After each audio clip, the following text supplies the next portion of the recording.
সব সময় এইভাবে কাটতে হবে না।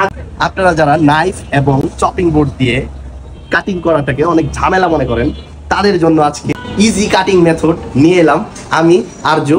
আপনাদেরকে আজকে শিখিয়ে দেব কিভাবে কাটিং করতে হয় ইজিলি এবং সেফলি। আজকে দেখিয়ে দেব পেঁয়াজ কাটিং নাইফ দিয়ে কিভাবে চপিং করে কাটতে হয়। অনেকেই ঝামেলা মনে করেন, আসেন দেখাই অতি সহজে ট্রিক্সটা কিভাবে কাজে লাগানো যায়। আসেন দেখাই। সব সময় এই নাইফটাকে ধরতে হবে এই আঙ্গুল আর এই আঙ্গুল দিয়ে এইভাবে চাপ দিয়ে, আর পেঁয়াজ কাটুন যেটাই কাটুন আলু কাটুন ধরতে হবে বাঘের থাবার মতো, ঠিক এইভাবে ধরতে হবে। ধরে তারপর কাটতে হবে।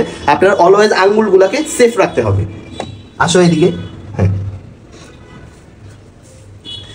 এভাবে ধরে মাঝখান দিয়ে কাটলাম।